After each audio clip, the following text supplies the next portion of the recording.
It does, Carol, appear as if they're just dealing with the cleanup right now. A little while ago, about 6 big white police trucks pulled down Cove Neck Road, taking victims' bodies away. It was a terrible sight, and that really marked the end of any rescue attempt, because police at that point determined that any bodies that were still left at the scene were in fact not survivors, and that all the survivors had been taken to the hospitals. They do say, however, that 4 people are still missing or unaccounted for, and they are still searching for those 4 people. Everything else, though, remains at this point cleanup. The sun is coming up over Cove Neck. It is still pouring, and that is going to hamper the rescue efforts, the cleanup efforts, I should say. But crews, firefighters who have been here for hours are beginning to leave. They're beginning to put this in perspective, which is taking its toll. You can see that this has been a very, very difficult difficult experience, even for the most hardened people who have seen, a lot of tragedy.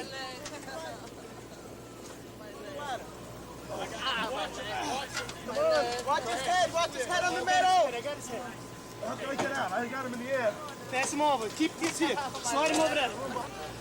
Aside from maybe a mountainous terrain, which of course you would never find in this area, this is probably the worst spot this could have happened. We are standing next to I don't even know if you could call it a 2-lane road. It really is a 1-lane road. As somebody described a little earlier, it really is like somebody's driveway.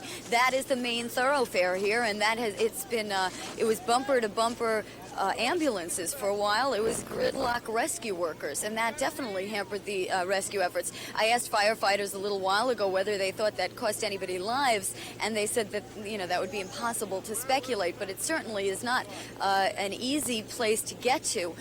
The plane itself is set way back on the North Shore. It's well beyond the roadway, and it's right near the McEnroe estate, as a matter of fact, and where the bodies were laid out and where survivors were taken in a triage area is right in the front lawn of the McEnroe estate. What a scene.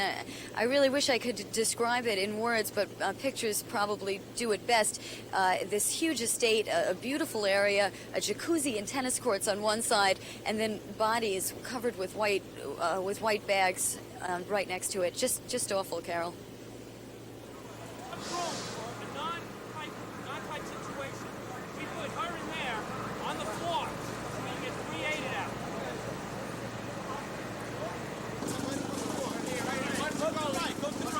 There was no fire, Carol, and that is leading investigators to speculate perhaps the jet did run out of fuel. That is only one in several theories. However, the plane was making an approach to John F. Kennedy Airport last night.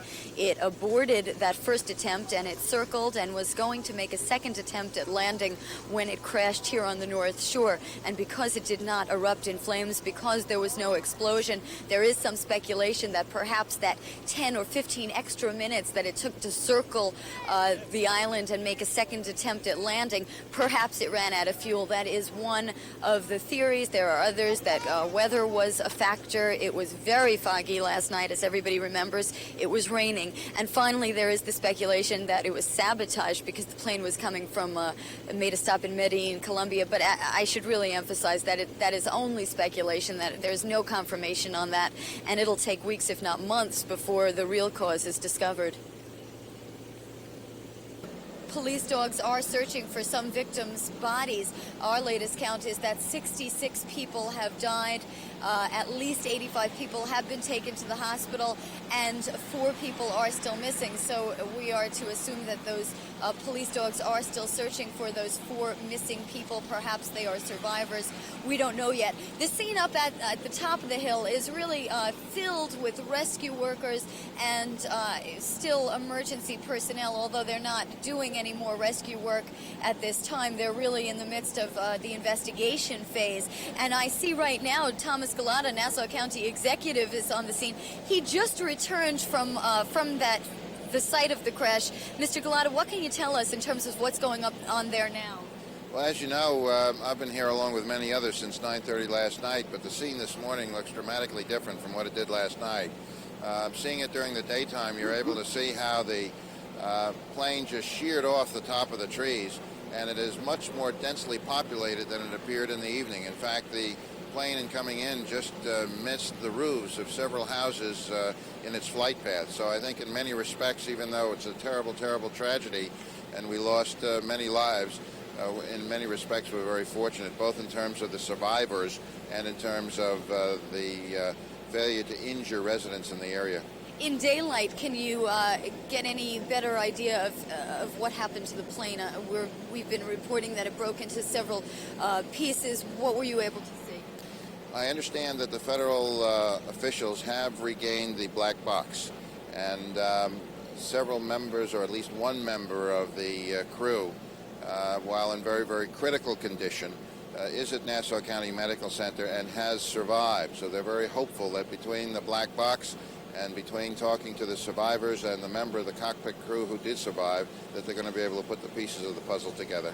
Thank you very much, Thomas Galata. We are going to head now up that hill to see the latest situation, but you could see how narrow this road is, and it's not hard to wonder why it was a problem getting crews here, although crews worked, they say, in excellent fashion. Really, if nothing went wrong in terms of the rescue effort, because the conditions were so adverse between the weather and the size of these roads and the amount of rescue personnel that had to get up to the scene.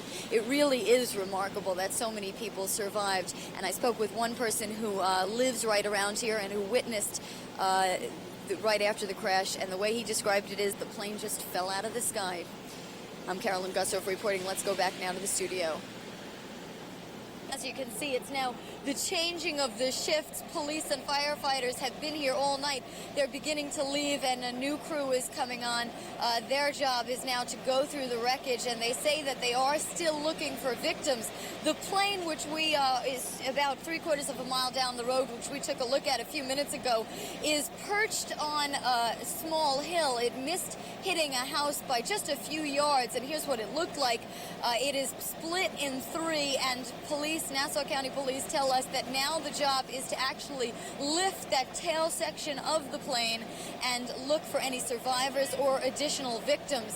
The count right now stands at 67 people lost their lives in this tragic air disaster, and at least 78 people survived. We're told that more than 85 people were taken to area hospitals, but apparently all of them did not survive. Many of them were in critical condition. So 78 people survived, 67 dead, 4 people still missing. Now, the FAA is reporting now that the last word from this plane was 2 minutes prior to the crash at 9:32 last night. Avianca Flight 52 reported that they lost power in their number 2 engine, and a ham radio operator in the area picked up the rest of their transmission. The last transmission from the plane was Avianca Flight 052 lost 2 engines. We're low on fuel, and we are requesting priority clearance for emergency landing. And that was the last we ever heard of Flight 52. And a few moments later, of course, it crashed here in Cove Neck. We're also told that on that plane, among the victims are people that were heading to Columbia, actually heading back from Columbia to New York with some adopted children. Roma and Carol, National Transportation Safety Board members, are on the scene right now. That is 18 members in all. They took a tour of the crash site via helicopter, and they say they will be having an organizational meeting at 4 o'clock today and then a press conference shortly afterward. So we should have, within a few hours, a little better idea of how the investigation is going. Right now, they won't give us any idea as far as cause, because they just won't speculate on that. As far as the rescue effort goes, it is over. They are leaving the count right now at 67 total victims dead, 78 people confirmed survivors. They went to area hospitals. The rest as yet are unaccounted for, but police tell us that right now they pretty much have given up the hope of trying to find any survivors in the plane, and the plane has been now given over to the National Transportation Safety Board and the FAA. It is in their hands now. We're in the stage of the investigation. The rescue is over. The plane is now perched on a hill about 3/4 of a mile behind me. It is split in three, and it is quite a scene. As a matter of fact, when you take a look at the plane, you can see that the rooftops, it just missed the rooftops, and the tops of trees are actually shaved off, and it's miraculous, according to police and firefighters, that no one in the area or on the ground was hurt. We are told that we now know the last words of the pilot of the plane. We do not know, indeed, if he is one of the survivors, but one of the last words while still in the air, he told air traffic controllers that he had lost 2 of his engines, he was low on fuel, and that he was looking to do an emergency landing at Kennedy Airport. He was asking for clearance. And of course that never happened. The plane crashed instead. Now there's so many sad stories that we've been hearing all day. One of the saddest is that the plane had on it several infants that were coming from Colombia. They were to be adopted by American parents, and they were on the plane. They are among the victims. We're also told that the Red Cross will be having a list of survivors. Marcia, National Transportation Safety Board officials are on the scene right now. For all intents and purposes, the rescue effort has ended. That is because most people have been accounted for, at least all that rescuers say they can account for right now. They say that there are confirmed 67 people dead and confirmed 78 survivors. The rest are people that were taken to the hospital in critical condition, and we don't yet know their status. There were several people that were unaccounted for, and police were and rescuers were still searching the area, but right now they say that rescue effort has been halted, that they do not expect to find any more survivors. This scene is quite a horrific one. It's about 3/4 of a mile behind me. The plane is actually split in 3. It is perched on a hill right by a home in the Cove Neck area of Long Island, New York. The homes are very spread apart in this area. It's very wooded, and that accounts for no casualties, no injuries at all on the ground. And rescuers say that it really is miraculous that if in some ways, if this had to happen anywhere, at least it was not a densely populated area. In the meantime, the black box has been recovered. The data and flight recorder has been sent to Washington. Maybe we'll soon hear a cause. Of course, the investigation will take weeks. In the meantime, there has been much speculation as to what caused this disaster. One theory is that the plane ran out of fuel, that the pilot was attempting to make a landing at Kennedy Airport, and that he radioed in and said that he lost power in one of his engines. Just a few minutes later, he called in, he said he lost power in 2 of his engines. He was low on fuel, and he requested to have an emergency landing. Of course, that never happened. The plane crashed. That's it from Cove Neck in Long Island, New York. I'm Carolyn Gusoff reporting. Let's go back now to the studio.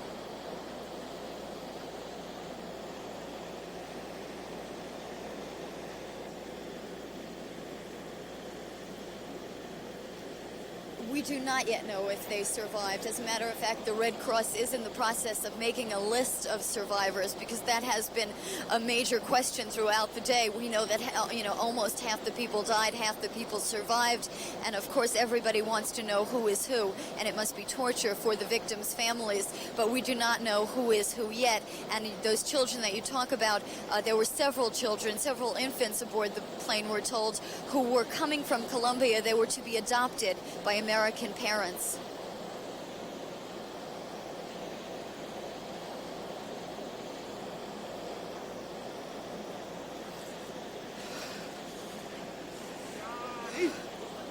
How much more time till the next one? Kathy, National Transportation Safety Board members are on the scene, as well as FAA officials. There are about 18 investigators in all, and the investigation is really now in their hands. It is out of local officials' hands. The rescue effort, for all intents and purposes, is over right now, and the death toll stands at 67 people died, 78 people confirmed survivors. The rest right now unconfirmed. We cannot confirm their status. They are unaccounted for, and police say that they are not going to entertain hopes right now that there are any survivors in and around the plane. They feel that they have given that area a good look, and that they've basically given up on any survivors at this point. The plane right now is perched about 3/4 of a mile behind me.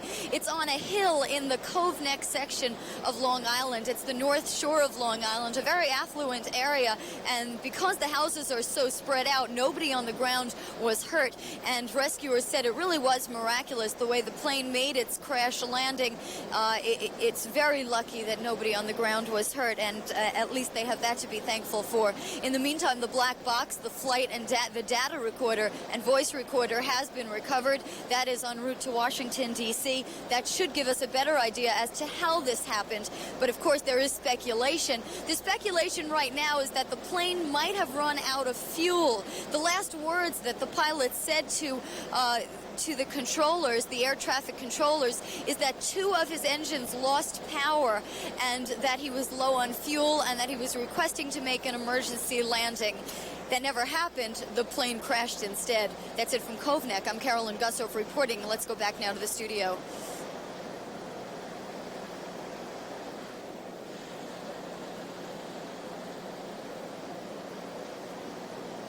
We do not have a count yet, and as a matter of fact, the Red Cross is in the process of making a list of survivors and victims so that families can know exactly who was on the plane. We do know, however, that many of the people were from Colombia because there is a plea right now for bilingual people to help in the translation process.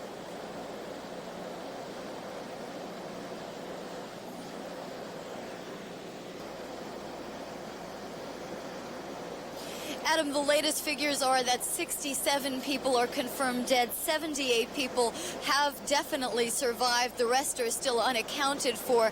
That is because so many people were taken to so many different hospitals in critical condition, and we just don't yet have their status. But we do know that 67 people perished when Flight 52 crashed into a hillside here in the North Shore of Long Island.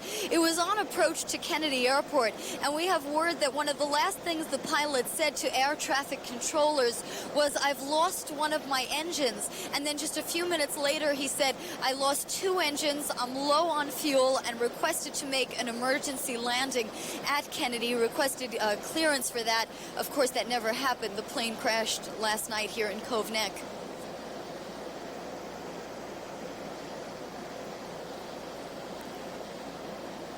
That is going to be the job of the National Transportation Safety Board investigators, but they do say throughout the night nobody smelled fuel. There was no fire upon impact. There was no explosion, as is typical with a jet crash, and that is the major speculation, that either the jet just ran out of fuel or perhaps the pilot dumped the fuel right before making the crash so as to avoid casualties on the ground, and he was successful in that. Miraculously, nobody was hurt on the ground.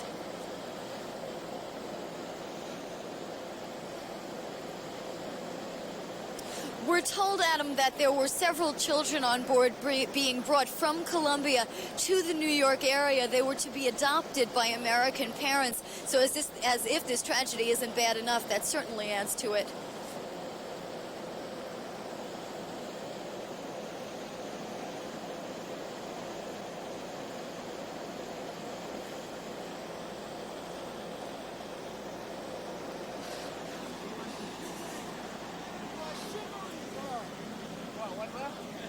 Two more what? Vince, National Transportation Safety Board members just arrived at this scene about an hour ago. There are 18 investigators in all. They say that they've just completed a helicopter perusal of the crash site, and of course they're not going to speculate in terms of cause yet, but we have heard many theories. Of course, the greatest theory is that the plane might have run out of fuel. We're told that one of the last things that the pilot said to the air traffic controllers was, "I lost one of my engines." Then a moment later, "I lost 2 engines. I'm low on fuel. May I please have an emergency clearance for a landing?" And then, of course, moments later, the plane crashed. So that is one of the theories, that the plane was low on fuel. There was also lightning in the area. There was dense fog. There will have to be a very long investigation. But right now, the casualty count stands at 67 dead, at least 78 survivors.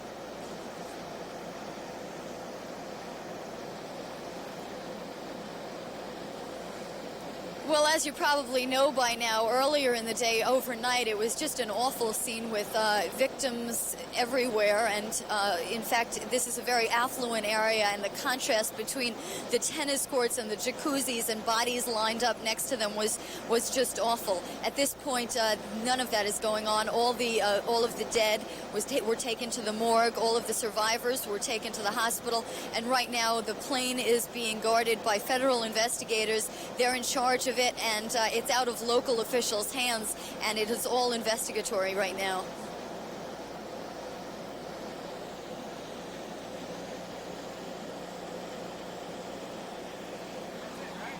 What?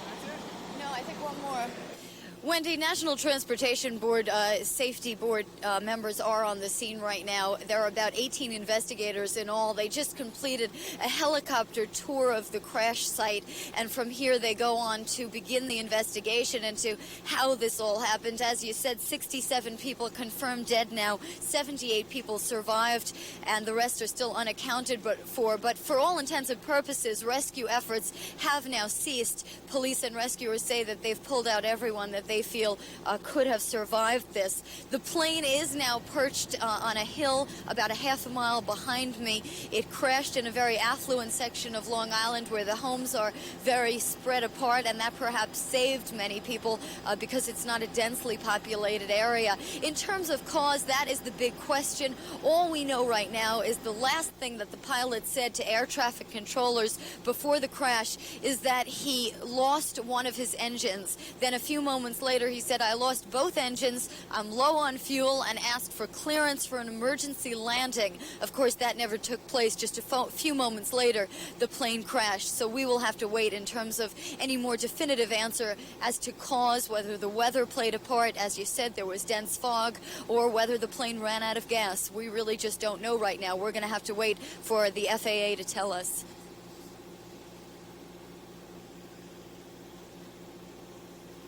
That is what we're told, Wendy, that it tried to make an initial landing, and it had to abort that first attempt, that it circled again, and in circling, that process could take 10 to 15 minutes. Perhaps the plane was low on fuel at that point and perhaps ran out of fuel.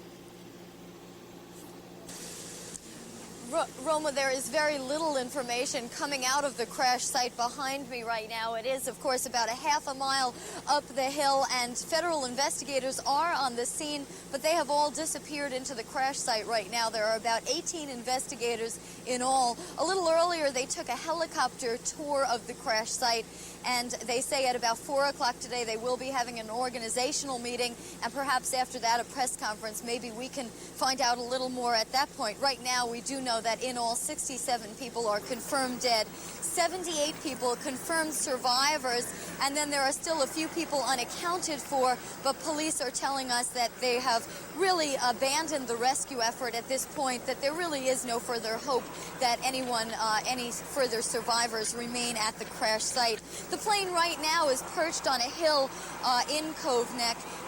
When it crashed, it broke into 3 parts, and it really is miraculous. According to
an organizational meeting, and perhaps after that a press conference. Maybe we can find out a little more at that point. Right now we do know that in all 67 people are confirmed dead, 78 people confirmed survivors, and then there are still a few people unaccounted for, but police are telling us that they have really abandoned the rescue effort at this point, that there really is no further hope that anyone, any further survivors remain at the crash site. The plane right now is perched on a hill in Cove Neck. When it crashed, it broke into 3 parts, and it really is miraculous, according to rescuers, that no one on the ground was hurt, perhaps because this area is quite affluent and the homes are so far apart. That did contribute to the fact that it wasn't a densely populated area, so there were no injuries on the ground. At this point, we do have word that some of the last words that the pilot said to air traffic controllers was that he had lost power in one of his engines. Just a moment later, he said that he lost power in 2 engines, that he was low on fuel, and that he was requesting an emergency clearance for an emergency landing. Of course, that never became necessary because the plane then crashed. Right now, the Red Cross is compiling a list of survivors. That will be out shortly. They're also asking people who are bilingual and who can help out in the translation to get in touch with them because they need their services at all the area hospitals. In addition, Syosset Community Hospital is putting out a call for blood. If you can donate blood, you can call them at 747-3500. That number, 747-3500. Of course, we will continue to update you on this very tragic situation here in Cove Neck. I'm Carolyn Gusoff reporting. Let's go back now to the studio. The plane grazed the treetops, and when it landed, it split in 3 parts, taking with it 67 lives. It is now sitting behind me about a half a mile back on this long, narrow road under the careful watch of federal investigators who are here in force, and they are searching for answers. The 707 is now perched on a steep incline, propped on a hill between the $1 million estates and thick woods, which until yesterday were Quiet Cove Neck's trademark.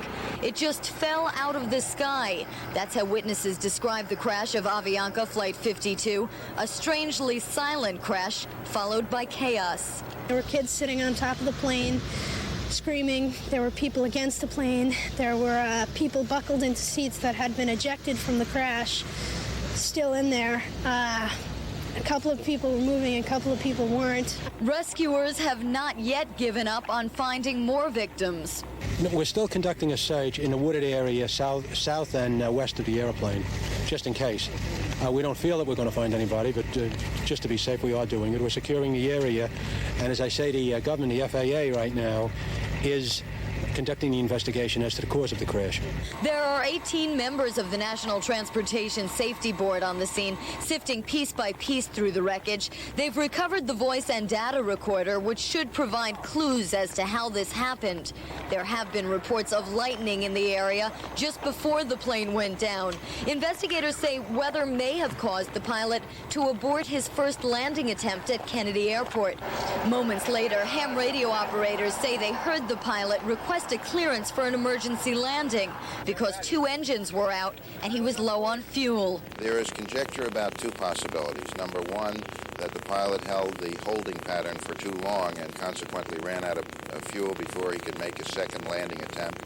The second matter of conjecture that we have heard is that the pilot jettisoned the fuel, possibly because of an engine failure. Meanwhile, police took away the dead in a long line of vans and collected the belongings of the victims of Flight 52. The rescue was over. The recovery has just begun. In a situation like this, with so many bodies and so many victims, this will affect people for time to come. No doubt people who worked on this crash will be haunted for a very long time to come. There has been so much talk of tragedy here today, but there has also been talk of miracles. The fact that nobody on the ground was killed and that so many people on the plane did manage to survive. And of course, federal investigators will also be looking into that, not only the cause of the crash, but what made the difference on the plane, why some people lived and other people died. In Cove Neck, Carolyn Gusoff, News 12, Long Island.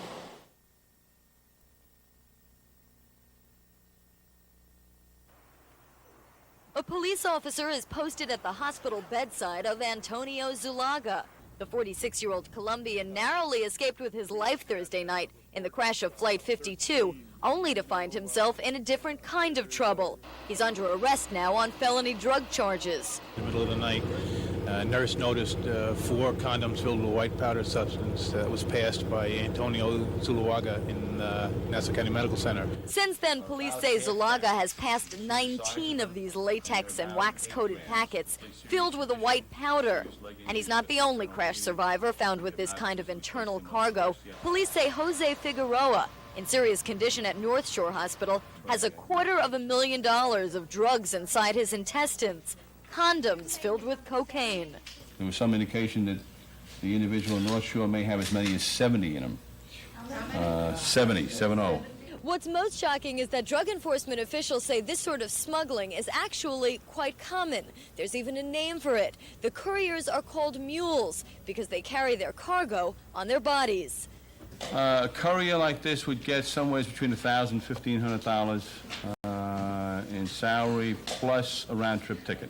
That is, if they survive. Doctors say they're risking far more than arrest. They're risking their lives. You're taking a package of this drug and putting it in your bowel, and if it bursts, you're taking a big overdose, and I would expect instant death. Once you're into drugs that far, you really don't care what you're doing. The problem is to make your money. Joe Sanchez is a patient at Nassau County Medical Center. He says he's an ex-con and says mules have been around for years. To bring drugs into like a restricted area, the best way is to bring it inside yourself. And you do that either one or two ways. Either you swallow it or you go rectally. Doctors say x-rays cannot detect the packets inside the body. That's why the practice has become more common. Police found no drugs at all inside the baggage on Flight 52, just allegedly inside the bodies of 2 passengers. 2 men who, when they're released from the hospital, will be heading right to court. In Mineola, Carolyn Gusoff, News 12, Long Island.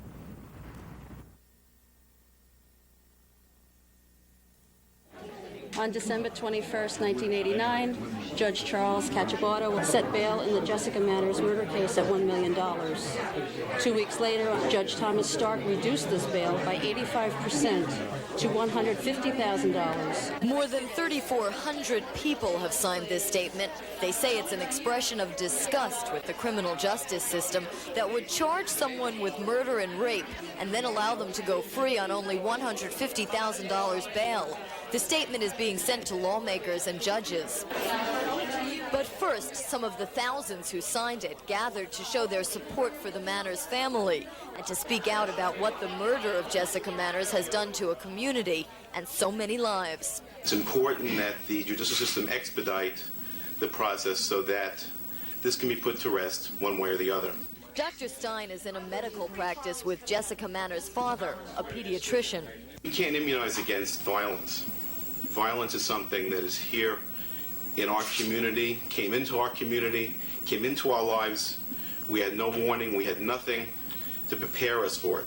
Those gathered here say the murder of Jessica Manners shattered their sense of security. They say they were besieged by the media, ignored by the justice system, and held hostage by fear. This has affected all of us. All of us moved out here to have a quiet, easy life. It doesn't feel that way anymore. It's changed. I follow my kids to the mall now. I'm scared. It's changed everything. People have to be listened to, and there has to be some rights for the victims in the situation. Let it go to a jury. Let the jury decide, let the decision stand, and then let everybody get on with their lives. What's happening to the Manners family is not fair. Many of these people have kids Jessica Manners' age, and they say they haven't seen the kind of justice they taught their children. After this whole thing happened, it was like, why do I teach? Here's a great kid who's going to do a lot of things with her life. Maybe she made a mistake, but the penalty did not fit the crime. Police say Jessica Manners' mistake was that she sneaked out of her house the night she was killed. Friends of the Manners family say they believe in innocent until proven guilty, and they're not trying to be a jury here. They say they only want swift justice, but that doesn't look like it'll be coming anytime soon. 10 months after the murder of Jessica Manners, no trial date has been set yet, and pretrial hearings and conferences are just beginning in 2 weeks. In Stony Brook, Carolyn Gusoff, News 12, Long Island.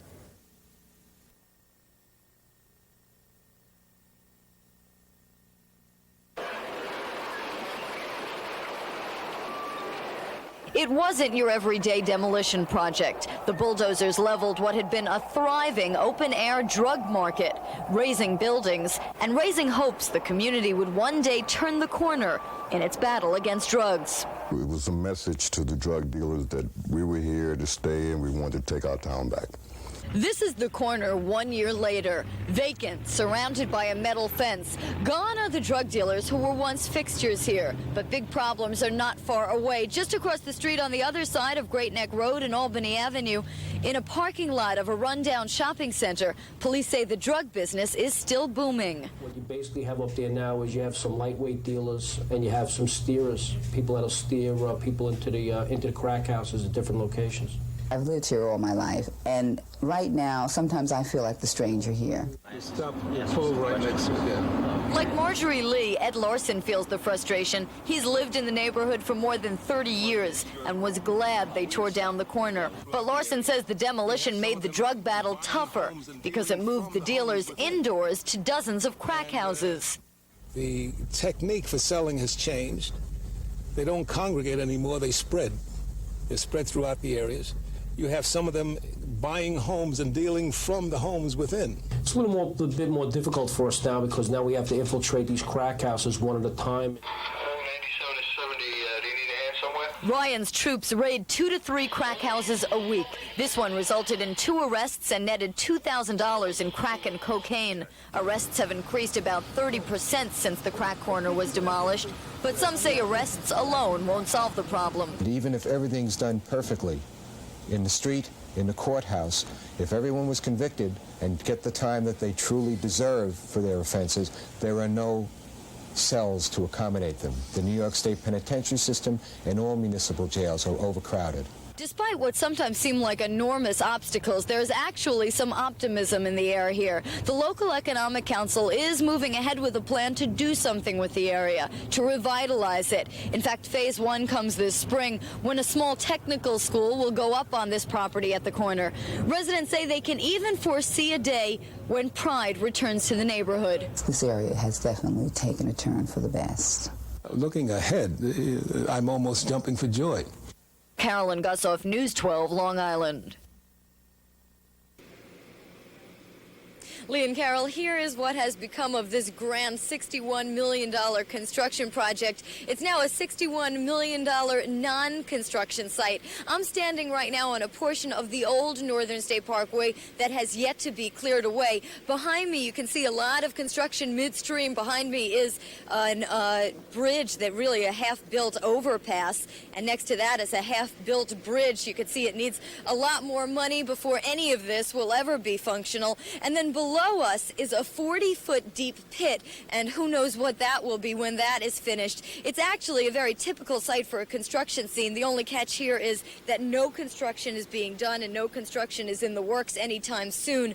This fight between the Department of Transportation and the Village of Westbury has not only halted road work, it's also halted traffic, and people who travel on this road are hoping that a solution is worked out soon.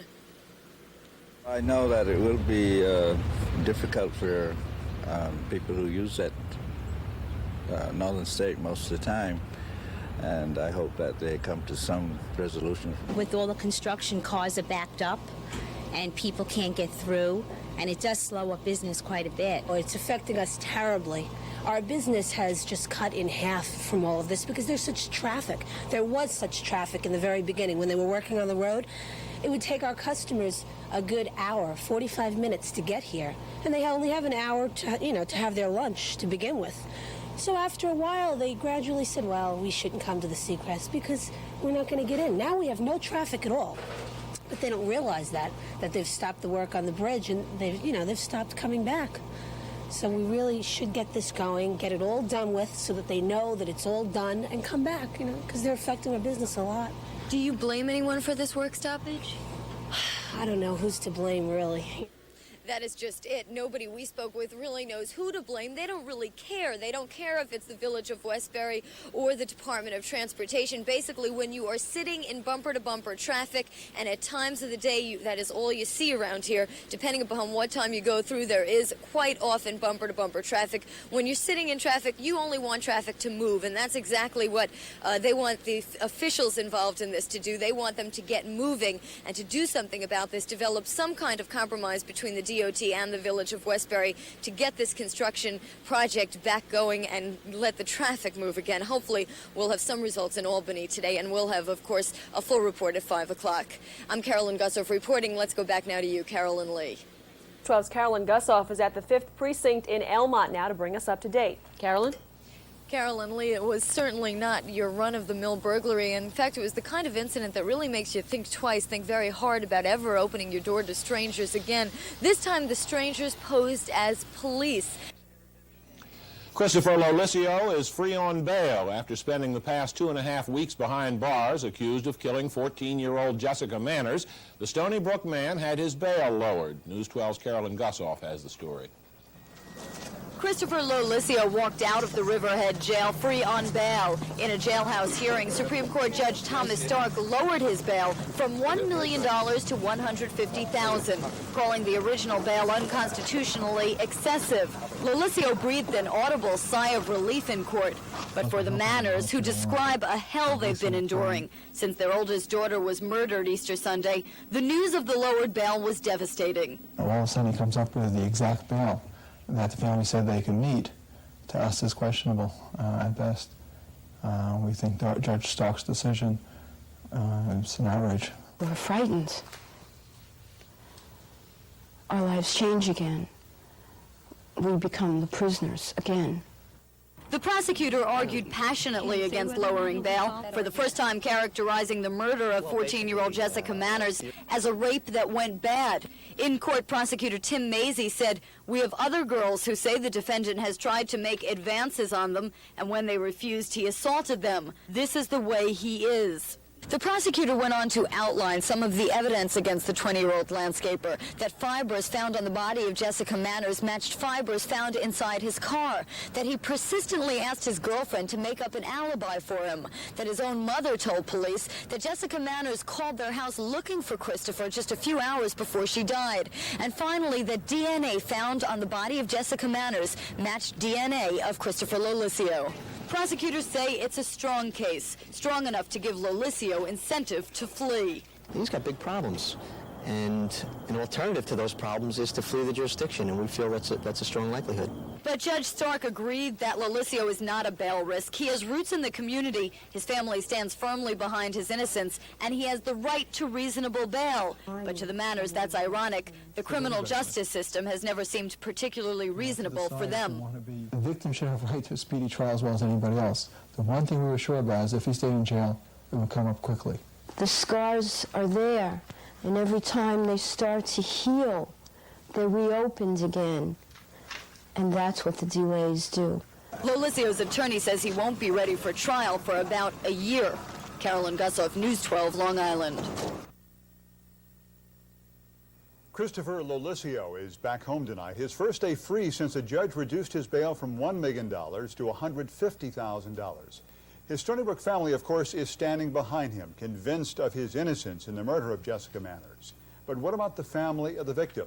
News 12's Carolyn Gusoff is here with their story. Carolyn? Scott, Dr. and Mrs. Richard and Bonnie Manners say they are private people. They have 5 remaining daughters, and they want nothing more than a speedy trial so they can begin to rebuild their lives. But they say the criminal justice system has made that impossible. So they've broken their silence, and they've let us into their home to tell us their views of the system and their views of their daughter's tragic mistake. She sneaked out of her house the night before Easter Sunday and never came home. And we're talking about a 14-year-old little girl who was essentially raped, beaten, strangled to death, and her left, on Setauket Harbor. That's a horror. There's a lot of crying. The holidays have made it worse. There was Christmas, which is a children's holiday, and there was no Jessica. Our daughter really was a normal child, and I think the problem you have with TV is you have that one picture of her that they had when she took her first school picture and got all dressed up, and you have her in a body bag. That's the only two pictures anybody ever sees. She was a normal, happy 14-year-old who was giggly, playful, loved to swim, and was full of life. A lot of teenagers make silly decisions and silly mistakes. Jessie had a group of friends that went out at night, and she decided to go with them. And she went out that night. I think that if you took every child that went out that night across the country as a teenager, and you all that died, you have more deaths than all of Vietnam War. And this is not an isolated thing. The police told us that there are thousands of kids on Long Island doing this all the time. You know, most people don't suffer that type of punishment for a very minor offense. Most of the time they get grounded for a week. Jessie's problem wasn't that she went out at night. I mean, that was wrong. But her problem is that she met this person who raped and murdered her. There's no justice for victims. We've been patient. We've waited through the entire judicial process, all of the appeals. And the one thing we have learned is definitely there is no justice for victims. And to delay a trial now at this point for a year is a sin. I mean, the victim should have a right to a speedy trial as well as anybody else. The one thing we were sure about is if he stayed in jail, it would come up quickly.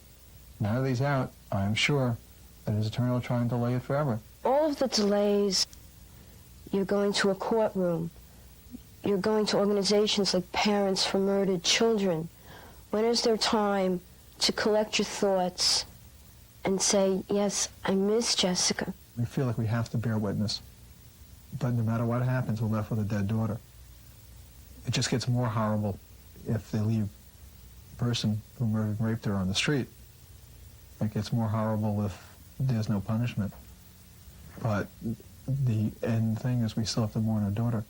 We would have liked it so that Lilicio remained in prison, that it went to trial within a month. Evidence was submitted, and the jury brought its verdict in. And it would all be over, one way or another. And we could go on grieving for Jessica, not sitting in front of TV cameras or talking to newspapers. Just life could go on. In some respects, life has gone on for the Manners. They have a new baby, their daughters are all enrolled in self-defense classes, and they recently celebrated Jessica's 15th birthday at her grave. They say they have no animosity toward the Lilicio family, only toward a system called criminal justice. Scott and Melba. All right, Carolyn, thanks. We'll be back with more news in a minute. It's been exactly 1 week now since the tragic crash of Avianca Flight 52 in the North Shore community of Cove Neck. And today, the grim task of picking up the pieces of the broken plane began. Carolyn Gusoff has that story. Scott, this is the start of what could be a month-long job, the job of breaking up and hauling away the wreckage of Flight 52. Salvage crews know this time of year they may have a limited number of days weather will cooperate, so they started right in early this morning. A small white van with North Carolina plates was the first of an expected convoy, a tiny sign of things to come from an airplane salvage company which has worked around the world doing this kind of thing. The Charlotte Aviation Corporation began by cutting into the enormous carcass of the 707. The recovery company is, at this time, cutting it up into several smaller pieces that are more easy to handle on the roads and things that exist down in this location.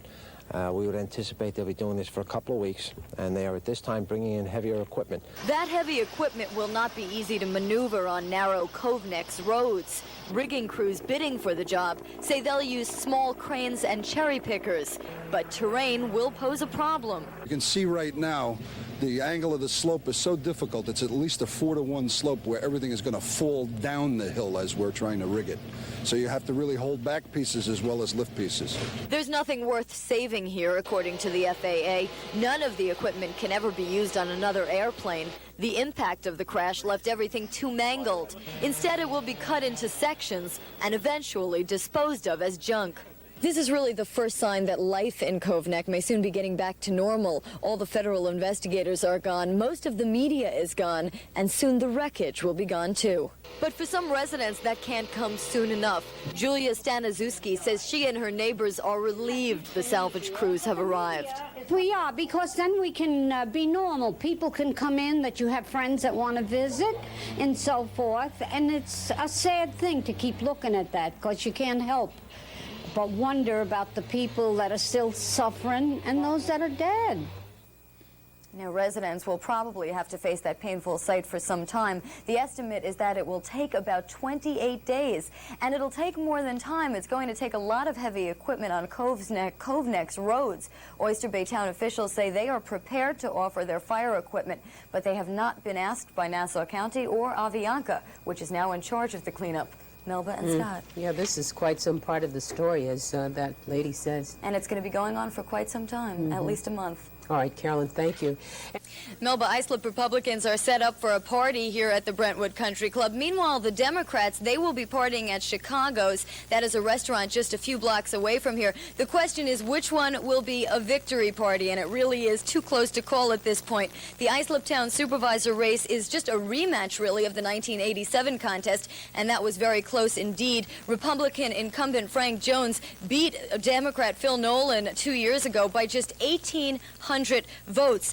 In that race 2 years ago, Jones was endorsed by the Conservative Party. This time around, the conservative endorsement has gone to Nolan, and there are 3,000 conservatives registered in the town of Islip, so this promises to be a very close race. It has also until now been a particularly bitter race. It has been called the most vicious negative campaign ever in the town of Islip, but we spoke to voters earlier today, and they say that's not keeping them away from the polls. It hasn't turned them off. They say that all the mudslinging may have taken away some of the focus on the issues, but they still came out in force. In fact, the information that we have from the Board of Elections is that in the town of Islip, turnout today was just normal, no higher or no lower than normal. Now, in addition to the town supervisor race in Islip, there are several key Suffolk legislator races. They are key because their outcomes could determine the balance of power in the Suffolk legislature. We will be here with all the candidates as the results come in. For right now, I'm Carolyn Gusoff in Brentwood reporting. We go now to Roma Torrey, who is standing by in Babylon with the latest on the Babylon town races. It's been 11 months and a day since the body of Kellyanne Tinez was found beaten and mutilated in her neighbor's basement. And now 12 people will be asked to solve the mystery of who did it. They'll be asked to decide the fate of 22-year-old Robert Golub, who's charged with the murder. But first, jurors and alternates have to be selected. And Golub's defense attorney says that won't be easy. I think that the case has already been tried in the newspapers at this point, and my application to the court at this point is to voir dire or speak to each of the jurors individually to ensure that my client gets a fair trial, and that's been denied. That means the jurors will be questioned in groups, not individually, for signs of impartiality. Meanwhile, the parents of the accused are wondering if it's possible for their son to get a fair trial in Nassau County. There's been so much publicity from the first day that I don't see really how he can. I don't think they can remotely get somebody that hasn't heard about it. I mean, the headlines in the papers, right from the beginning, we don't think we're fair. But as hard as it will be to find a jury which hasn't been influenced by the headlines, it'll be just as hard to find 12 people who are willing to give up 6 weeks of their time. When the judge asked the first 100 potential jurors, how many of you will not be able to sit through a 6-week trial? 75 hands shot straight up in the air. In the next group of 100, 87 hands went up. The judge has called in hundreds of extra jurors, anticipating the numbers to dwindle as the weeding out process continues.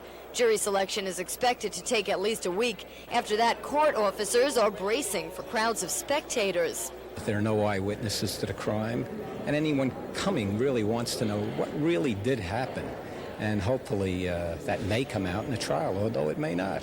No spectators or family members are allowed inside for jury selection, but when the trial begins, the Tinez and Golub families will be kept on opposite ends of the courtroom.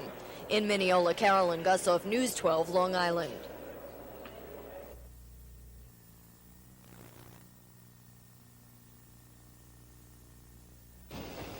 Relatives describe him as completely innocent, incapable of murder. Some acquaintances describe him as arrogant. Witnesses have sworn he's described himself as invincible.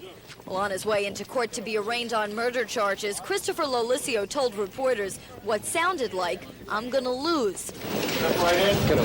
He did lose this first battle. In a courtroom closed to cameras, the judge ruled he be held without bail. Inside the courtroom, Christopher Lollicio's friends and relatives filled 2 rows. His parents stood beside him as he faced the judge and as his attorney asked that he be released. The argument was that Lollicio had months to flee if he wanted to, but he hasn't. He therefore would not flee now.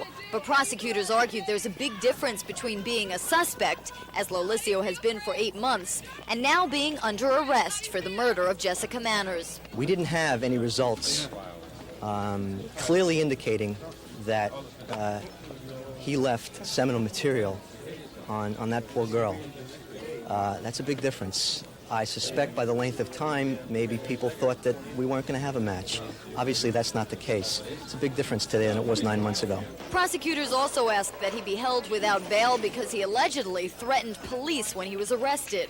The threat was that he knows who they are, and he's going to get out someday, and he's going to remember his face. His attorney says it was police who threatened Lollicio. They scared the hell out of him. He had a phone thrown at him. His head was put into a wall. Lollicio is now in protective custody while the case is presented to a grand jury. His family didn't want to discuss the case, but school friends of Jessica Manners did. He lived right around the block from me, and a lot of people in the area right around the block from me knew him and didn't think that he was possible of doing something like that. After 9 months, an arrest in the Easter Sunday murder has reopened deep wounds in this community. The question for so long has been who killed Jessica Manners, and it still is. But nobody has even begun to comprehend why. Carolyn Gusoff, News 12, Long Island.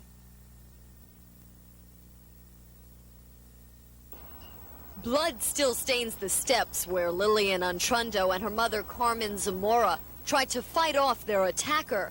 They told police Antrundo's boyfriend did this, Jose Bonilla Moran. Police say his marriage attempt turned into a murder attempt. Lillian Antrundo was home with her mother, Carmen Zamora, at their home in Hicksville when they were visited by Lillian's boyfriend, Jose Bonilla Moran is his name. He proposed marriage to Lillian at that time, and she refused him. Well, apparently the boyfriend couldn't take no for an answer. Police say he asked her again, and this time he threatened to kill her and her mother if she didn't say yes. She still refused him. He became incensed, picked up a steak knife and stabbed Lillian. Carmen, her mother, tried to come to her aid, and she was also stabbed in the ensuing struggle. And then Jose ran out the door. Neighbors heard the commotion in the street, and they say they saw the would-be groom and his girlfriend fighting with kitchen utensils. Heard a lot of like knives and forks and spoons hitting the ground, like she had brought the kitchen drawer out or something.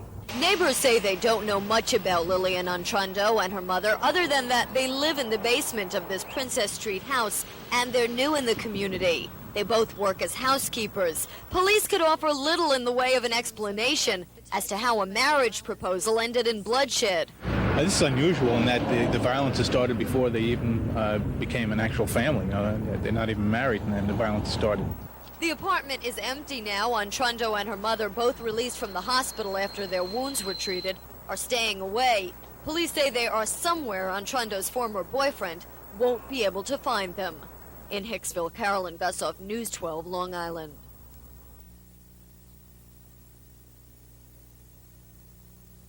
Arnold Friedman, convicted of molesting 20 children in his Great Neck computer school. Robert Izzo, charged with sexually abusing 20 children on his Hicksville bus route. Richard Taus, charged with abusing 10 boys on the Freeport soccer team he coached. Dr. Gary Cohn pleaded guilty to fondling a 13-year-old boy in his Smithtown pediatric office. Reports of child abuse are on the rise on Long Island. In Suffolk alone, there were more than 5,000 new reports last year. And these people who are in charge of helping the children say the system isn't working. Once we identify that a kid needs protection, okay, a major problem is that we don't have foster homes and group homes, okay, that are adequate.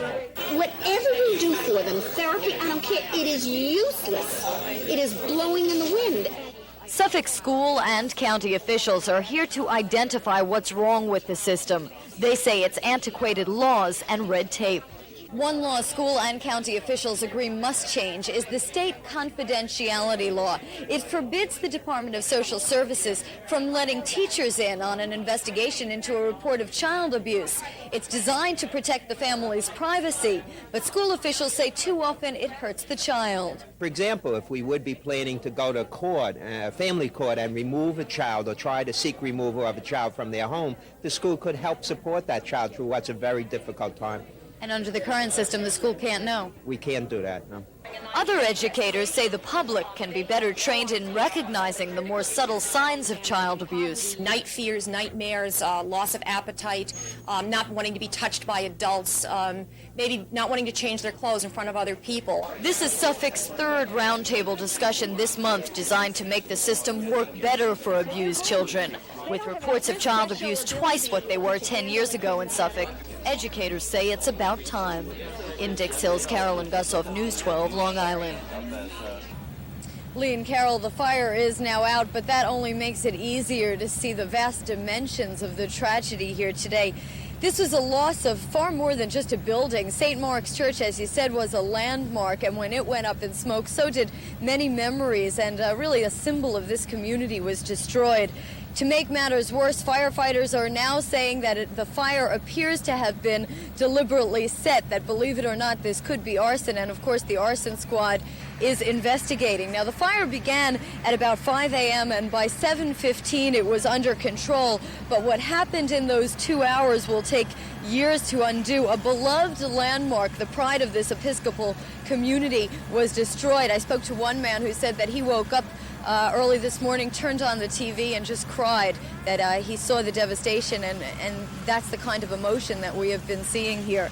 People are already talking about donating their skills to help rebuilding this church, but that really won't do the job. Unfortunately, many of the things in this church were just priceless. Now, although firefighters and parishioners tried desperately to save some of those priceless gargoyles and million-dollar Tiffany windows, they were just overpowered by freezing temperatures and heavy smoke. In fact, several firefighters suffered from frostbite.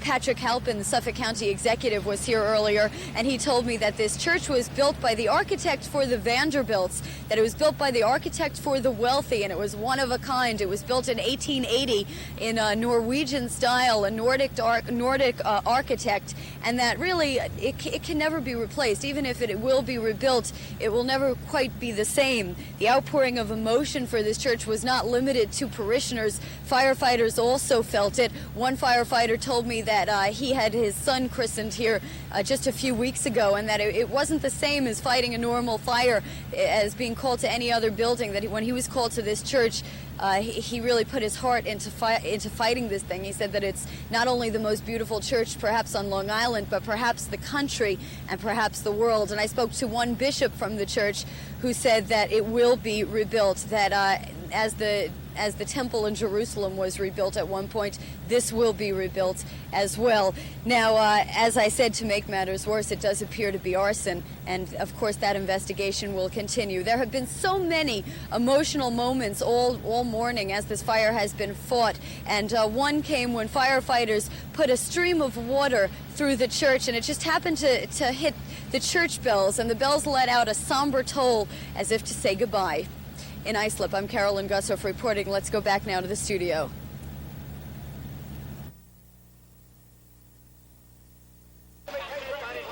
It was what every one of these rescuers spend years preparing for, yet hope never to actually see, when an Avianca 707 slammed into a Cove Neck hillside, killing 73 people. The disaster they had trained for was reality, and an elaborate disaster plan was put into motion. Police now say part of that plan worked well, and part of it did not. I am very proud of the job that they performed that evening.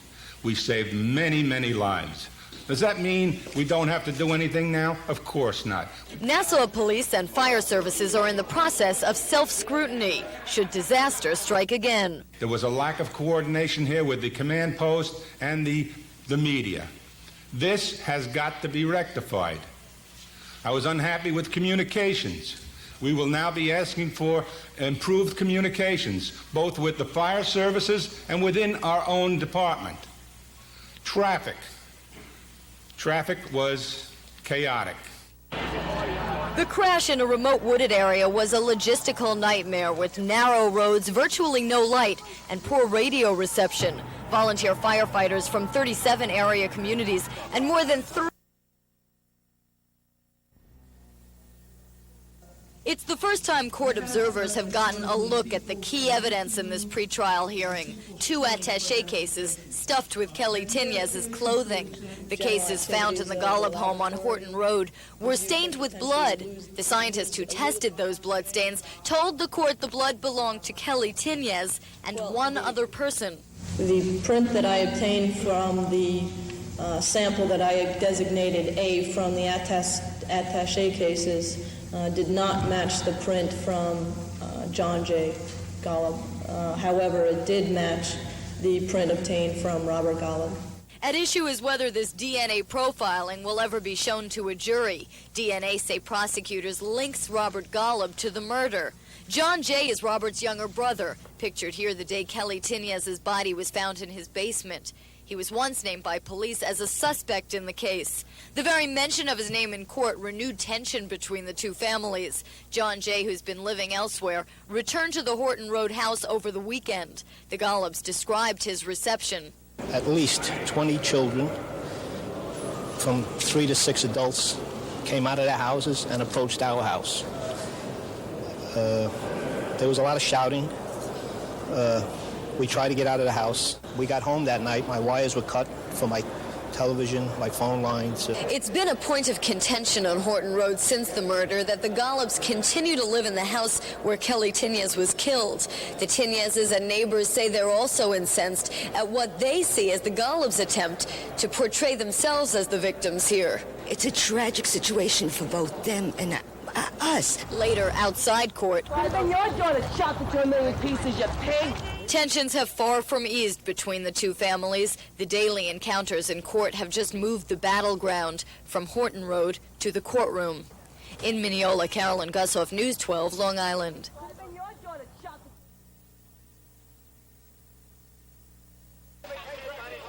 It was what every one of these rescuers spend years preparing for, yet hope never to actually see.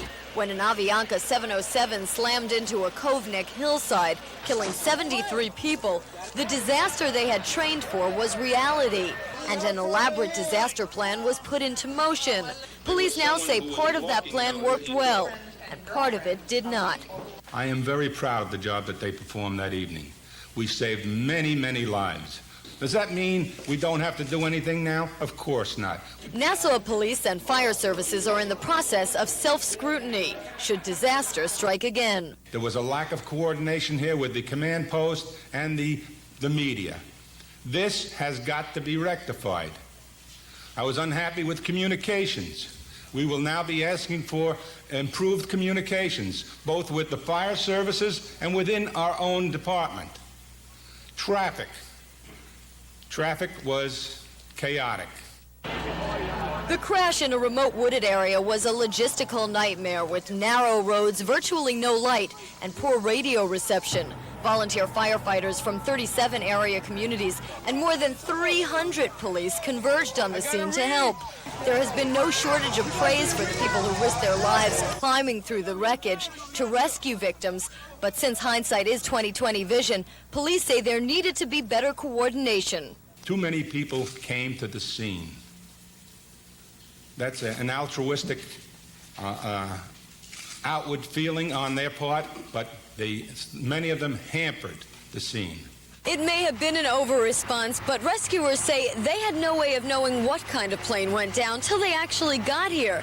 If this had been a 747 with 500 passengers aboard, would it have been considered an over-response then? The National Transportation Safety Board doesn't think so. They have commended Nassau's response, but key people in the disaster plan are more self-critical. They will be spending weeks revising that plan, preparing again for disaster they hope never to actually see. Carolyn Gusoff, News 12, Long Island.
Suffolk County has a new operating budget for 1989. Legislators worked into the early morning hours today before adopting the new $1.2 billion budget.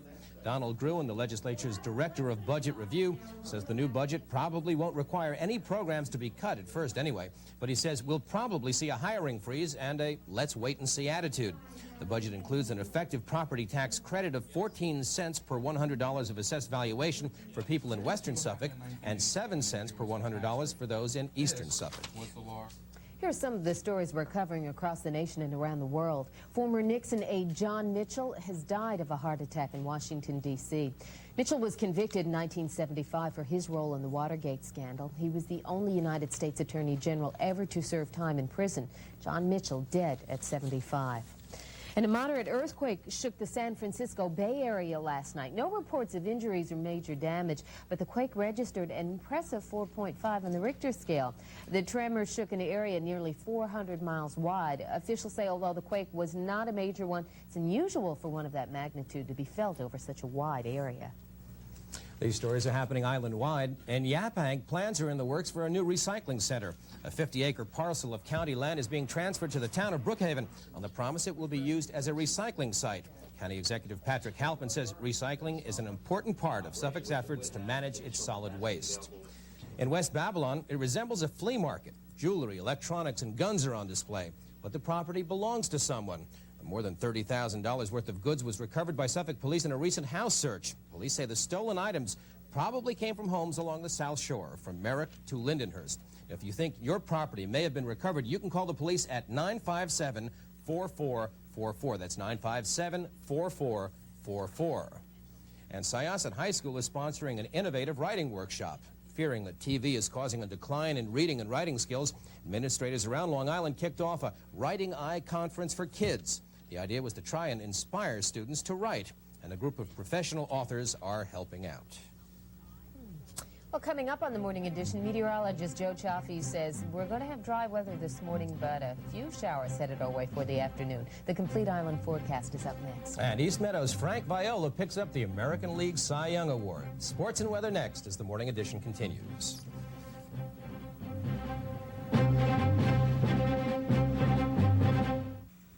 The V8 engine in the first Cadillac DeVille 40 years ago was extraordinary by anybody's standards, and we improved it with every DeVille. The engines we put in Cadillacs helped make them the standard of the world. Now the powerful V8 in the new 1989 DeVille.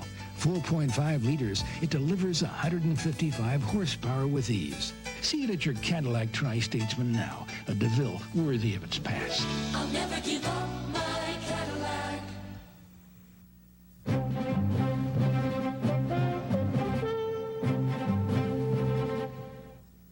All right, sports fans, the Knicks are now 2-2 on the season with a 117-110 win over the Bullets in Landover. Kenny Walker and Gerald Wilkins sparked a 14-4 third-quarter run, and that broke open what was a close game till then. Patrick Ewing led the Knicks scoring against Washington with 27 points. The Knicks and the Nets both off tonight.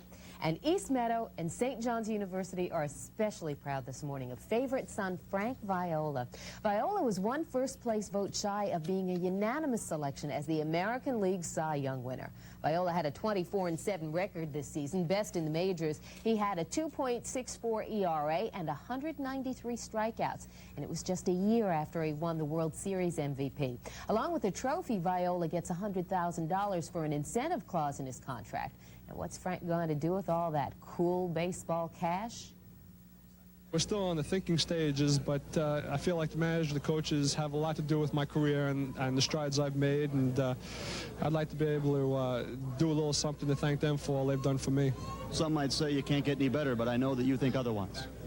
I'm a perfectionist. I'll never be happy with where I'm at.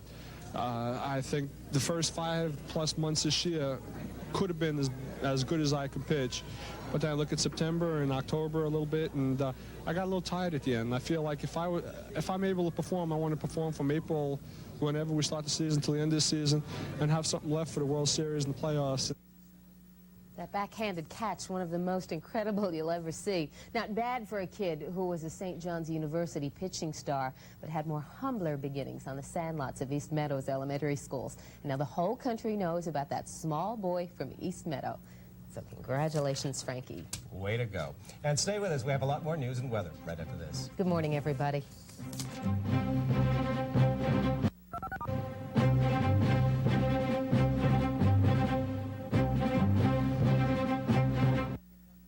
Best-made cars and trucks for less. The sporty and economical Nova, the style and performance of the Beretta, and the durable S10 Blazer. All available for less now at Pape Chevrolet of Huntington. We're #1 for all the right reasons. Pape Chevrolet, where Mr. Goodwrench offers $1 million inventory of genuine GM parts.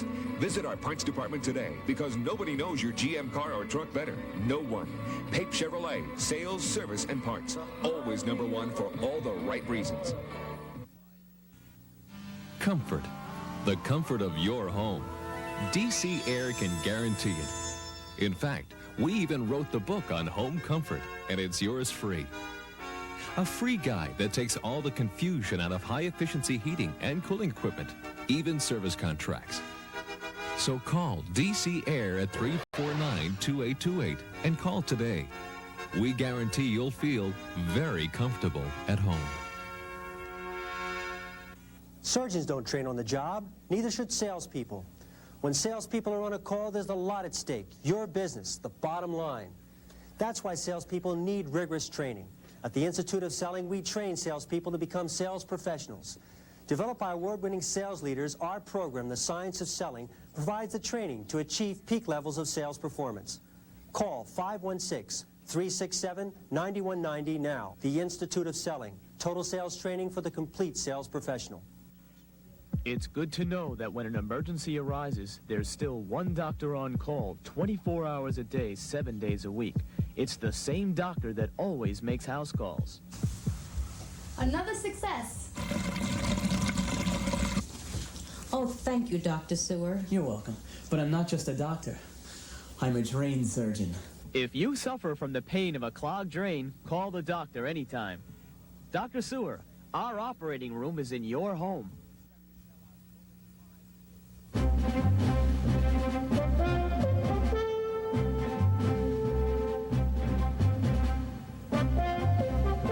From Montauk in the east to Great Neck in the west.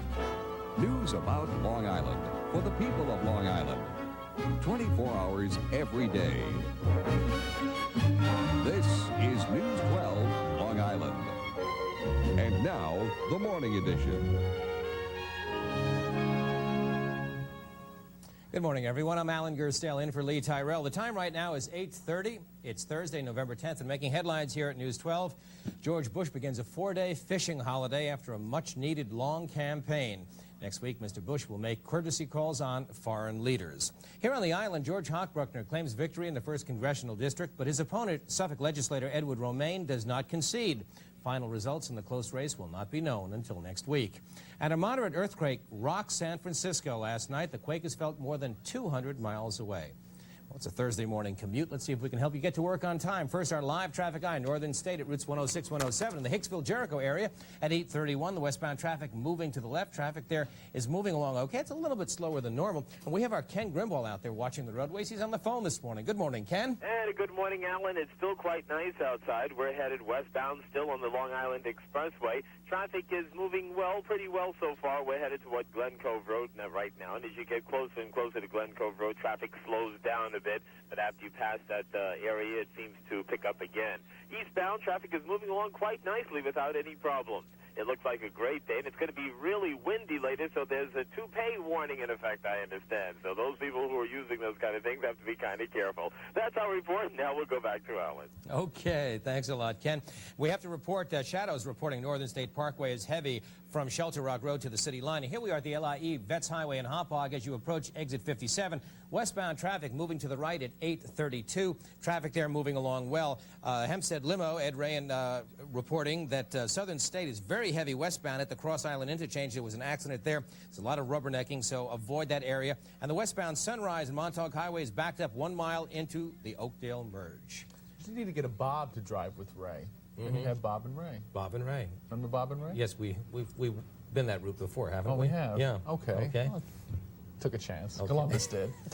We've got a nice day to start, folks, but going downhill from here will be a slow trip, and by the end of the day there could be a few showers, maybe even a couple of thunderstorms around. And be careful, especially if you're going out boating, in case you do get a rumbler. You don't want to get caught in one. Check out the temperatures as far as the lows go, which we'll get to in a second. We got this front to move through first. A lot of energy with it, most of it shifting up into eastern Canada. Some snows going on from Hudson's Bay down through southern Quebec. Most of this will stay, of course, to our north. There'll be some snows around the lakes as well. We'll see the showers go by, then a cold, dry air mass. And this looks big enough that we could be in dry weather for a couple of days before a new system starts to get going in the Rockies. The first arm comes in off the Pacific Northwest today, and then it will develop into a rather complex system. What usually happens with these types of storms is that the main energy stays off the west coast, and a piece of it comes out through the southern plains, and this is what we have this time around. We'll see a storm developing in the southern plains that'll head toward the Great Lakes along about Sunday. Then we think we'll have a rain threat probably for later Sunday night at the earliest, so there's a chance that we could squeeze out the entire weekend to be dry and rather cool as this dome of dry air just moves across the northeast. So all in all, it doesn't look too bad once we get through that 2 or 3 hour period late this afternoon or this evening when we could get wet.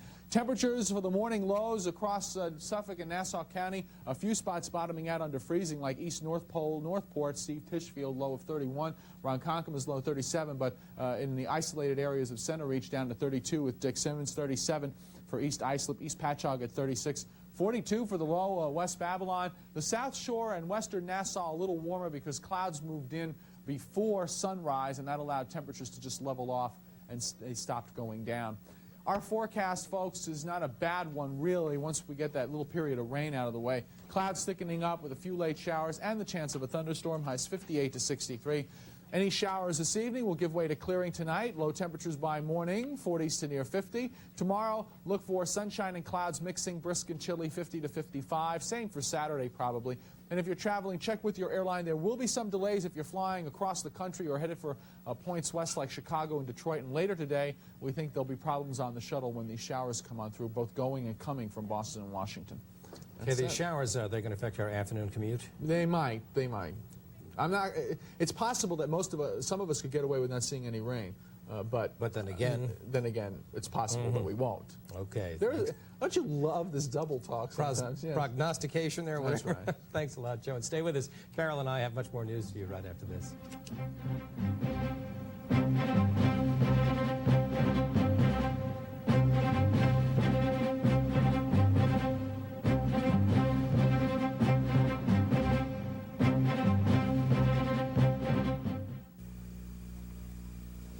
News 12 Long Island, brought to you in part by Apple Bank. Apple Bank for savings. We're good for you. Why should you make Apple Bank your bank? To find out, just look inside. You'll find people who care, like Regional Manager Jamie Hoffman. At Apple Bank, our people are concerned about what happens to your money and to you. We're committed to our customers and the community they live in because we've become part of it. Apple Bank wants to grow with Long Island and the families who live here. That's why we hope you'll make our bank your bank. Apple Bank for savings. We're good for you.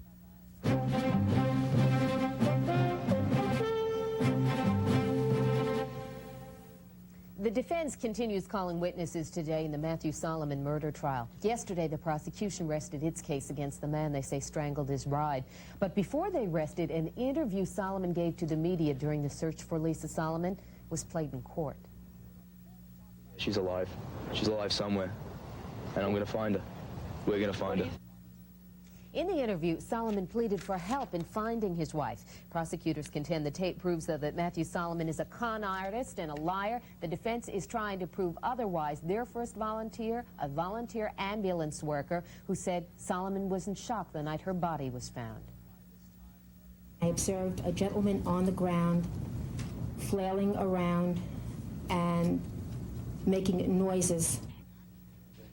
Now, the trial continues, but not without a motion from the defense for a mistrial. The defense claims the case has gotten too much publicity so far. Well, the judge has reserved decision on the motion until after the defense presents its case. News 12 will, of course, provide live testimony from the Matthew Solomon trial starting at 11 this morning. A Roosevelt teen continues to fight for his life after being hit by a car on his way home from work last night. According to Suffolk police, 17-year-old Juan Velasquez was running for a bus when he suddenly darted into the path of an oncoming car. Police say the rush hour accident occurred on Route 109 in North Amityville near the Southern State Parkway. Police airlifted Velasquez by helicopter to Nassau County Medical Center in East Meadow. He's being treated for multiple fractures and internal injuries. No charges have been filed against the driver of the car. Drunk drivers beware. State troopers have begun using video cameras to prove DWI cases in the courtroom. Now, in the past, when a suspected drunk driver refused a breathalyzer test, it was tough to prove DWI in court. But that may not be the case anymore. Troopers, like Nassau Police, are now videotaping drivers' statements. The jury, you know, if there's a jury involved, the jury would see the person's demeanor when he's arrested, which would be a big help. And that would be a stronger case, you think, for the state police? Absolutely, yes. It was a rare conviction that we could get in a case where the breathalyzer was refused by a person charged with drunk driving. The proof just wasn't there. You know, the defendant would come in, he'd be well-dressed by the time the case got to court. He wouldn't look like the drunk he was on the road when he was arrested. Now, it's significant. There's a significant improvement in the strength of the cases, and in fact, nearly all the defendants plead guilty. State police began videotaping sessions the first of the month on an experimental basis. Governor Mario Cuomo is moving ahead following approval of the state's $3 billion Highway Bond Act. Cuomo is already asking his staff to come up with alternate ways to pay for highway and bridge repairs after the 4-year bond period runs out. But now that voters approve the money, repair work can begin. Long Island can expect to see about $690 million of the money. Some of the money will go towards a 4th lane on the Long Island Expressway, but a lot of repair work is also expected. The major ones will be the second phase of the reconstruction of the interchange with the Sac to Coast Parkway and the Long Island Expressway, which provides for service roads through that interchange. The reconstruction of the interchange of the Long Island Expressway and the Seaford Oyster Bay Expressway, which again provides for service roads through the interchange. The widening of Northern State Parkway between the Meadowbrook Parkway and the Wantor State Parkway will be funded through this bond issue. Now, if it sounds too good to be true, it is, according to critics. Opponents of the bond issue say that with interest on that money, taxpayers can expect to shell out more than $5 billion. In business news this Thursday, November 10th, the price of gold opened in London today at $422.15 an ounce. That's down $1.10 from yesterday's close. The U.S. dollar was down against the Japanese yen in today's trading on the Tokyo Foreign Exchange. It closed at 124.10 yen, down 0.55 yen from yesterday's close. And prices on the Tokyo Stock Exchange closed lower today. The Nikkei averaged down 46.36 from the previous session. On Wall Street, the stock market closed down yesterday, the Dow dropping 9 1/4 points to 2118.24. Still ahead, meteorologist Joe Chaffee says keep your umbrellas handy. We can expect some showers this afternoon. Our complete island forecast up next. And the Rangers pick up their 3rd straight win over the Flyers. It happens at the Garden. Sports and weather as the morning edition continues.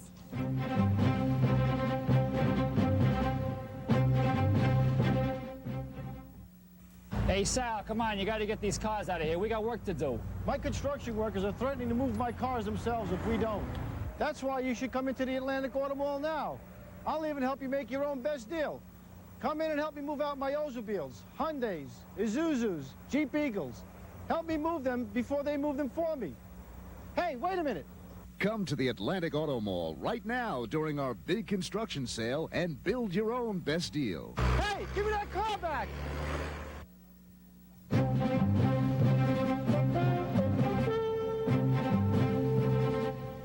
Well, sports fans, the Rangers' losing skid ends at 3 games as they beat the Flyers for the 3rd time this season. News 12's Bob Wolf has more on all the action from the Garden. The Rangers made it 3 straight wins over the Philadelphia Flyers this year with a 5-3 victory at the Garden. It's a good start to a 3-game homestand. On the first period 2-man advantage, Michel Petit shoots through a crowd and the puck trickles into the net for his 3rd power play goal of the year and a 1-0 lead. After Thomas Sandstrom is pushed into Hextall, the Rangers work the puck around. Brian Leach centers it over to Ulf Dahlin, and he one-times it into the net, his 8th for a 2-0 lead. On a Rangers 2-man breakaway, Brian Mullen is robbed by Hextall and makes a fine save. Rangers will lead 3-0 in the second period. John Van Beesbrook goes after a puck in front. It trickles through to Scott Mellenby. He scores, cutting the Rangers' lead to 3-1. Lucien Deblois' slap shot is deflected in by Chris Nyland for a 4-1 lead. It was Nyland's third goal in 3 games, and it proved to be the game winner as the Rangers beat the Flyers 5-3. I'm Bob Wolf for News 12 Sports. Well, you're going to need the umbrellas, unfortunately, today as we get closer to the weekend. Stay with us. We've got the island forecast up next.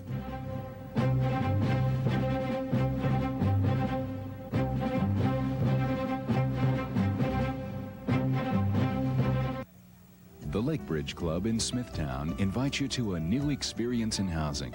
Just 1 hour from Manhattan, the Lake Bridge Club's townhomes and one-story coach homes feature distinctive stone and cedar architecture and elegant 2- and 3-bedroom interiors with 5 floor plan variations.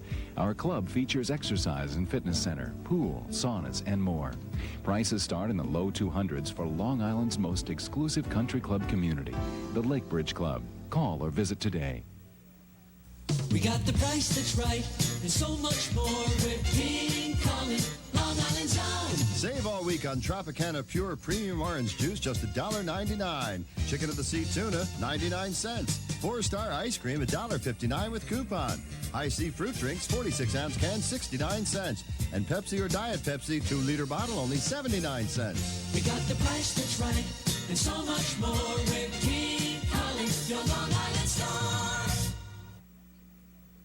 Honey, let's look for a pedestal sink for the bathroom. Can you tell us where the bathroom department is? I'm sorry, I work in housewares. Excuse me, could you tell me where bathrooms are? At Consumers, you'll never have a problem finding the bathroom department. We stock hundreds of styles of the finest vanities, medicine cabinets, faucets, shower doors, all at wholesale prices. Consumers, where kitchens and baths are our own. I used to think all printers were alike. You gave them the work, and then you hoped you got it back on time. And right. Then I discovered Sir Speedy, and I don't have to hope anymore. They really know how to take care of my business. All the office forms, brochures, sales sheets, labels, invoices. Hey, you name it, and they get it done. And I like that in a printer. Visit your participating Sir Speedy printing centers in Deer Park, New Hyde Park, Riverhead, and Plainview.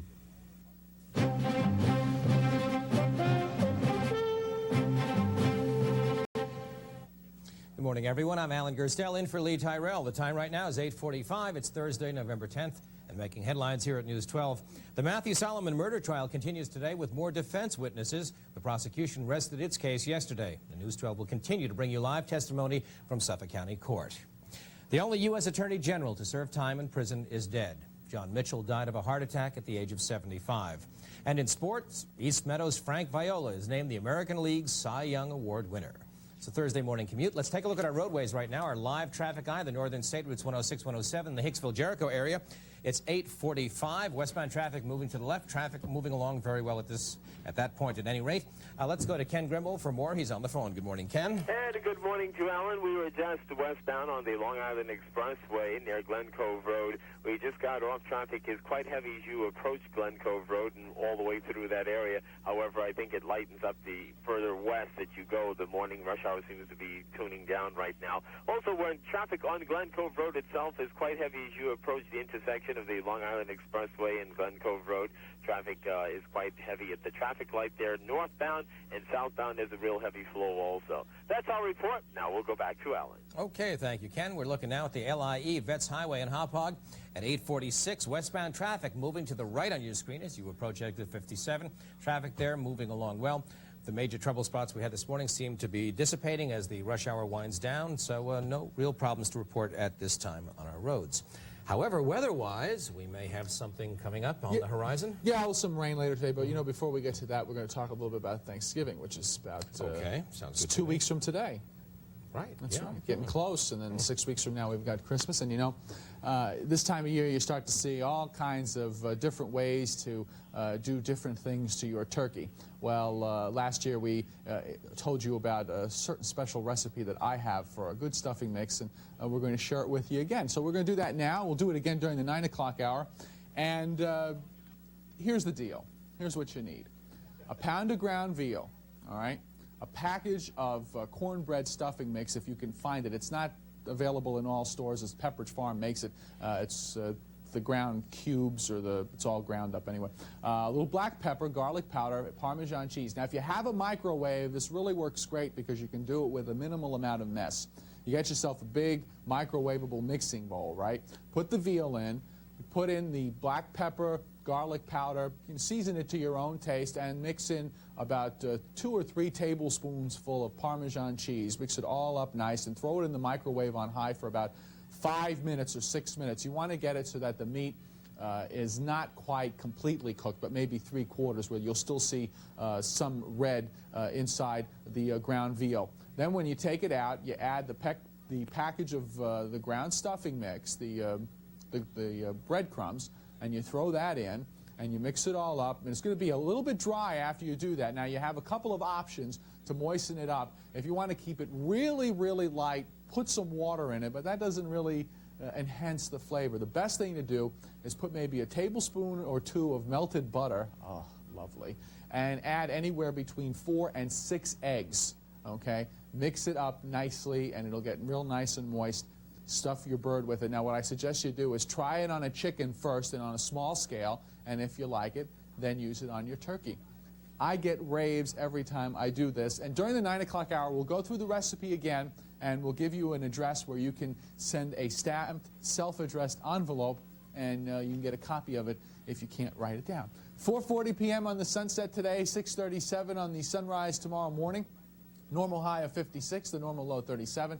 68, the record high in 1985, and the record low 15 back in 1954. Stick around, folks, for more weather coming up. Here's our forecast now for the rest of the day. Clouds thickening with late showers and the chance of a thunderstorm. Highs 58 to 63. Tonight, look for early showers, but then skies will clear, breezy and mild, 40s to near 50. Tomorrow, how about sunshine and clouds mixing in, brisk and chilly, 50 to 55 for the highs. Boaters south to southwest at 12 to 22, seas 2 to 4, visibility 10, except lower later today, water in the mid-50s, and tides running near normal. Okay, sounds like a yummy recipe. Well, not the lightest of stuffing mixes, but, you know. Who cares? That's Thanksgiving, right. Who cares? That's right. Okay. And stay with us. Carol and I have much more news for you right after this.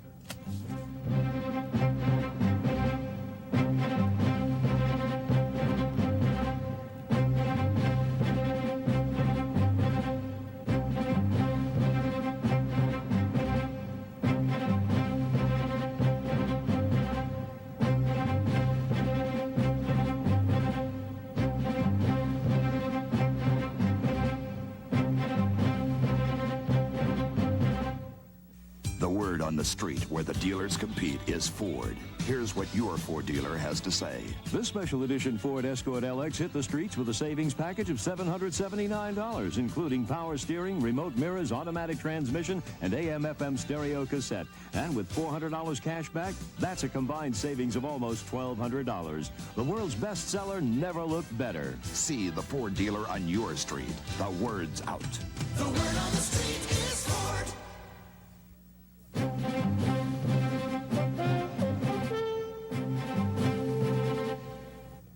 The smoke of the campaign is cleared, and a victorious George Bush says he's taking a rest before taking over the White House in January.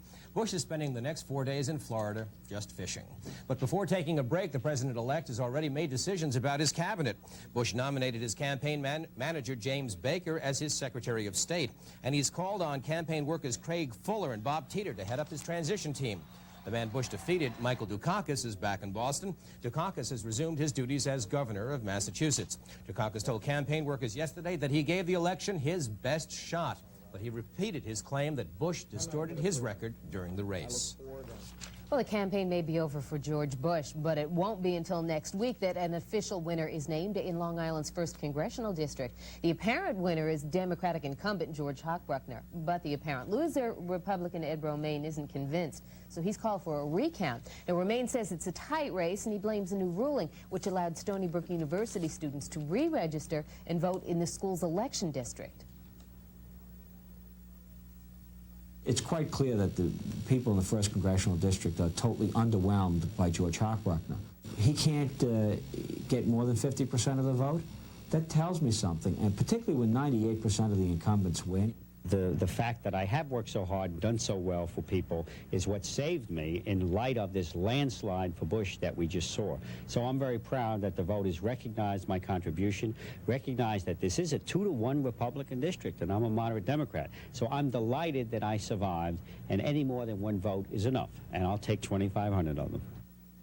Now, absentee ballots still have to be counted, and then the Board of Election goes back to recount all the ballots next week.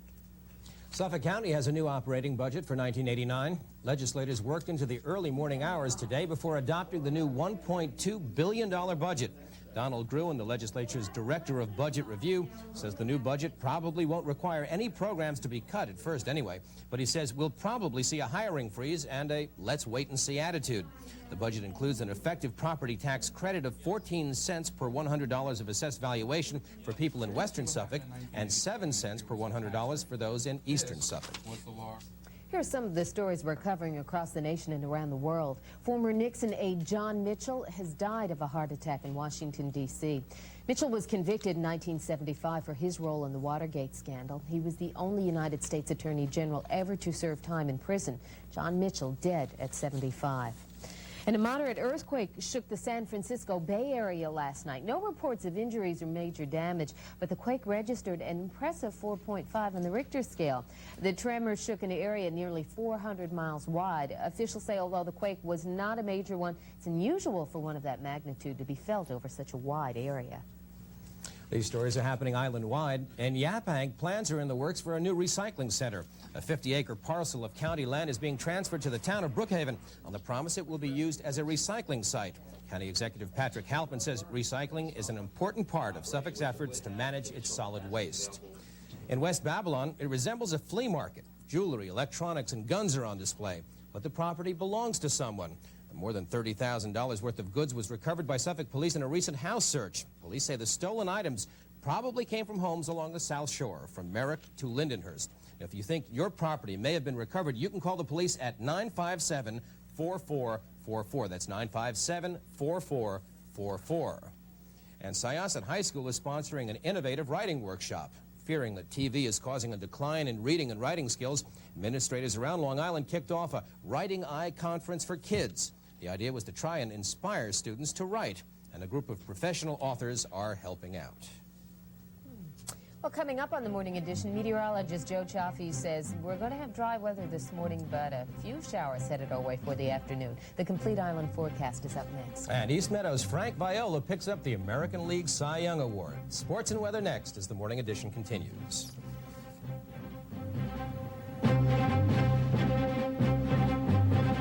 Hey, Sal, come on, you got to get these cars out of here. We got work to do. My construction workers are threatening to move my cars themselves if we don't.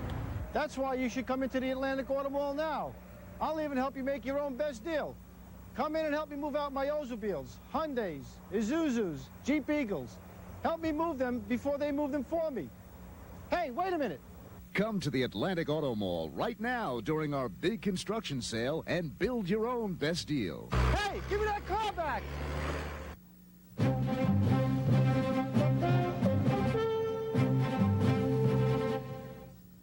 All right, sports fans, the Knicks are now 2-2 on the season with a 117-110 win over the Bullets in Landover. Kenny Walker and Gerald Wilkins sparked a 14-4 third-quarter run, and that broke open what was a close game till then. Patrick Ewing led the Knicks scoring against Washington with 27 points. The Knicks and the Nets both off tonight.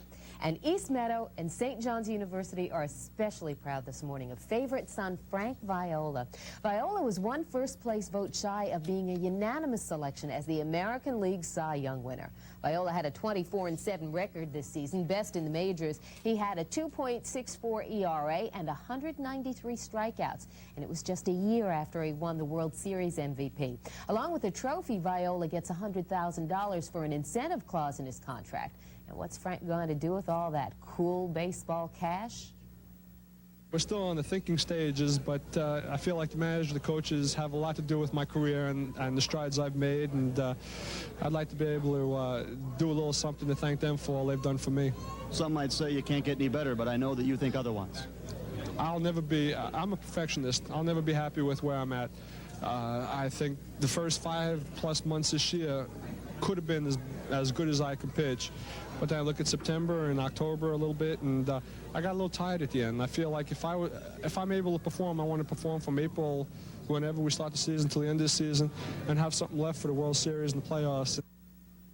That backhanded catch, one of the most incredible you'll ever see. Not bad for a kid who was a St. John's University pitching star, but had more humbler beginnings on the sandlots of East Meadows elementary schools. And now the whole country knows about that small boy from East Meadow. So congratulations, Frankie. Way to go. And stay with us. We have a lot more news and weather right after this. Good morning, everybody.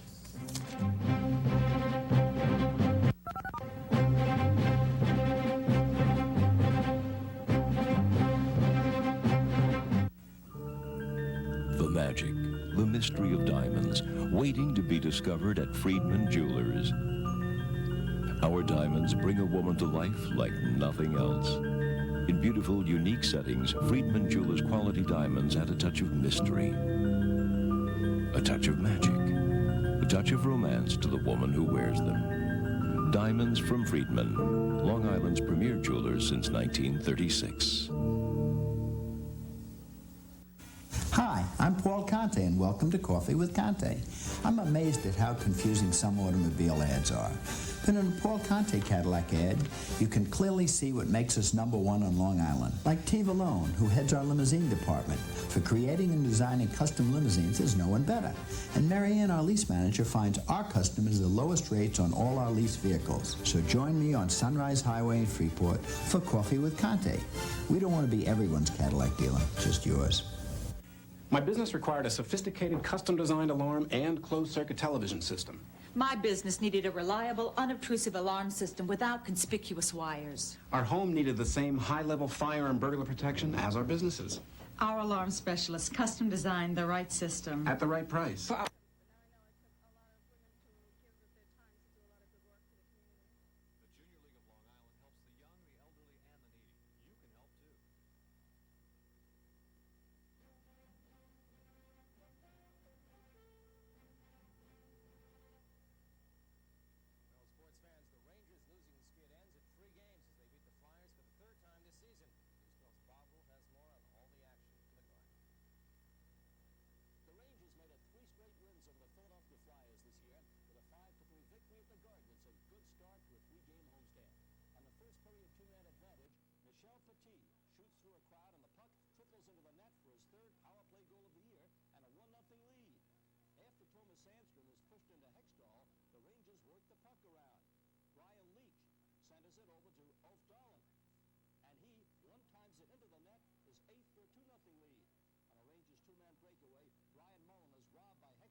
Goes after a puck in front.